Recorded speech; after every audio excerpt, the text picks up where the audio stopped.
Bonjour et bienvenue dans votre première vidéo d'éducation chez OnePips. Donc cette vidéo est une vidéo d'introduction qui va vous permettre du coup de comprendre dans quel environnement est-ce que nous allons évoluer, en vous présentant tout d'abord du coup les acteurs qui opèrent dans celle-ci et ensuite ses caractéristiques. Donc il faut savoir que le marché est un écosystème où différents acteurs vont opérer en même temps, en temps réel. Le résultat que va donner l'ensemble des transactions sur un intervalle prédéfini est la bougie qui sera à la hausse ou à la baisse. Il faut savoir que ces acteurs n'ont pas les mêmes capitaux ni les mêmes rôles et donc le même impact sur le marché malgré qu'ils soient tous soumis aux mêmes règles. Donc dans un premier temps, nous allons d'abord voir quelles sont ces règles, puis nous allons voir qui sont les acteurs et le rôle que ceux-ci jouent. Donc voici la pyramide de la hiérarchie des acteurs. Donc tout en haut, nous pouvons voir les banques centrales du coup qui ont pour but de réguler le marché, d'accord, et qui possèdent du coup le plus de capitaux et donc qui ont un impact le plus grand sur le marché.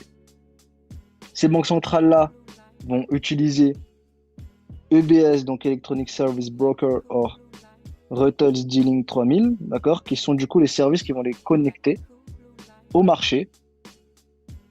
Et juste en dessous, du coup, nous allons les moyennes et les petites banques.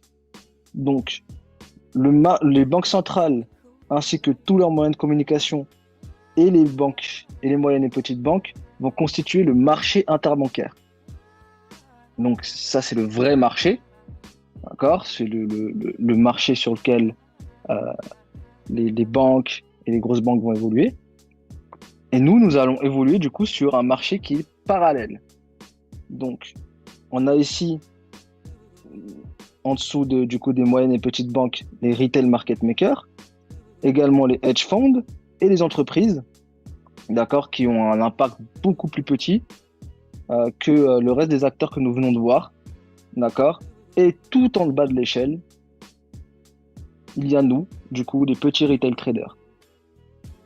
Il faut savoir que les retail traders vont pouvoir être connectés à ce marché interbancaire, d'accord, à travers, du coup, ce market maker qui est ici, d'accord. Et ce market maker-là est en fait une passerelle qui va vous permettre de vous connecter aux mêmes cotations que le marché interbancaire. Donc, c'est lui qui va vous connecter aux moyennes et petites banques, d'accord, qui sont du coup au milieu de la hiérarchie. On voit très bien du coup que ce n'est pas les retail traders qui ont un très grand impact et qui vont du coup diriger le marché, mais ça va vraiment être du coup ces acteurs-là, qui sont du coup les banques centrales, également les moyennes et petites banques et les gros hedge funds, d'accord. Donc j'ai mis les hedge funds en dessous. Il faut savoir qu'il y a des gros hedge funds qui sont placés dans cette catégorie-là, selon du coup le capital qu'ils ont. Exemple, BlackRock, d'accord, qui est l'un des plus gros hedge funds, qui du coup, lorsqu'il va lancer des transactions, il va avoir un impact énorme sur le marché. Donc nous voyons bien que si nous nous basons uniquement du coup sur des stratégies, on va dire retail trader, sans forcément prendre en compte comment est-ce que eux fonctionnent, bah c'est clair que nous ne pouvons pas comprendre comment est-ce que le marché bouge. Tout simplement parce que nous n'avons pas d'impact sur le marché.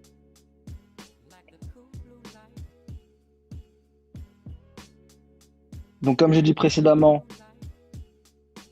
tout le monde est soumis aux mêmes règles. Donc le marché, comme tous les marchés, sont soumis à trois lois universelles. La première loi est la loi de l'offre et de la demande, donc la plus connue. La deuxième loi est celle de la cause à effet. Et la dernière loi est celle de l'effort et du résultat. Donc nous allons pouvoir développer au cours de la formation ces trois-là en détail. D'accord. Mais si par exemple nous prenons la politique de la marque Suprême, qui s'est du coup beaucoup basée sur la loi de l'offre et la demande, pourquoi est-ce qu'aujourd'hui les prix de ces t-shirts-là coûtent super cher, d'accord, sont très hauts, alors qu'à la base, quand on les achète en magasin, on peut les avoir pour 90 ou 60 euros, d'accord, et qu'à partir du moment où on sort, on met un pied en dehors du magasin, les prix d'école peuvent monter jusqu'à 200, 300, voire même 1000 euros. Donc pourquoi est-ce que ça fait ça? C'est tout simplement la loi de l'offre et de la demande. C'est-à-dire que Suprême, ce qu'ils ont fait, c'est qu'ils ont bridé l'offre et ils ont augmenté la demande. À partir du moment où l'offre est inférieure à la demande, forcément le prix va augmenter. Et inversement, si l'offre est supérieure à la demande, alors le prix chute.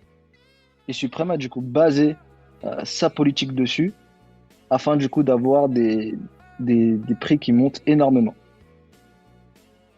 Donc maintenant que nous comprenons comment le marché fonctionne, nous comprenons donc qu'une institution financière a besoin de beaucoup d'ordres vendeurs pour lancer un ordre d'achat. Simplement parce que tu ne peux pas acheter si tu n'as pas de vendeur. Donc exemple, tu ne peux pas, si la demande est nulle, d'accord, tu ne peux pas vendre. Et inversement, s'il n'y a pas d'offre, tu ne peux pas acheter. Donc, une institution, pour qu'il puisse vendre, il a besoin d'acheteurs. Un particulier a exactement les mêmes besoins. C'est-à-dire que sur le marché, il faut qu'il y ait des ordres vendeurs pour que le particulier puisse acheter. Et inversement. La différence vraiment entre une grosse institution financière et un particulier, ça va se faire au nombre de lots qu'il veut acheter. Donc, un particulier va acheter un nombre très petit de lots, alors qu'une institution va acheter énormément de lots. D'accord? Donc, comment est-ce qu'une institution maintenant, comme une banque centrale, qui a pour but du coup de réguler les prix, donc de diriger le prix dans une direction ou dans l'autre, peut-il avoir la liquidité nécessaire pour pouvoir faire ça?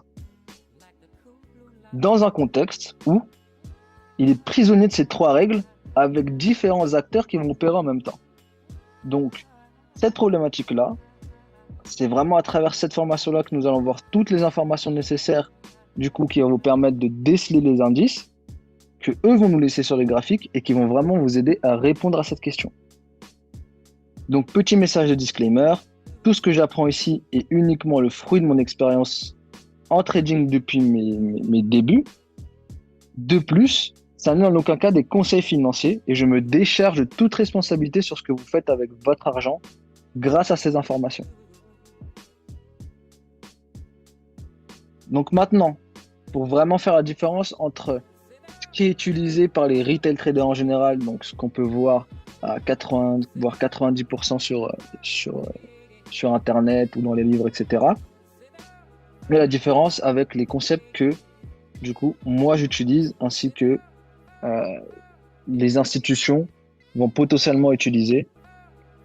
D'accord? Donc, il faut savoir que dans le retail concept, nous avons du coup tout ce qui est trendline, d'accord? Tout ce qui est figure chartiste également, tout ce qui est résistance, support, indicateur, retracement, extension Fibonacci, vague d'Elliott. Donc, tout ça, ça va vraiment être des concepts qui vont être utilisés par les particuliers en trading. Donc, 80 voire 90% des personnes que vous avez sûrement déjà dû rencontrer, des personnes qui vendent des stratégies liées à ces concepts-là. D'accord? Donc, c'est ce qu'on va retrouver dans la majorité des cas pour ce qui est du retail trading. Donc, moi, les concepts que je vais utiliser sont complètement différents. Alors, moi, je vais vous parler de structure de marché, je vais vous parler de liquidité, je vais vous parler d'offres et de demandes. Je vais également vous parler d'order block, d'order flow. Je vais vous parler d'imbalance, de déséquilibre du marché. Je vais vous parler du coup d'une stratégie des ranges. Donc, vous verrez plus tard que les ranges vont vraiment être très importants. Donc, à travers Wyckoff. Et enfin, je vais vous parler de hedging, de couverture de risque, afin du coup de pouvoir réduire vos risques au maximum. Donc voilà pour la vidéo d'introduction et on se retrouve du coup pour une prochaine vidéo.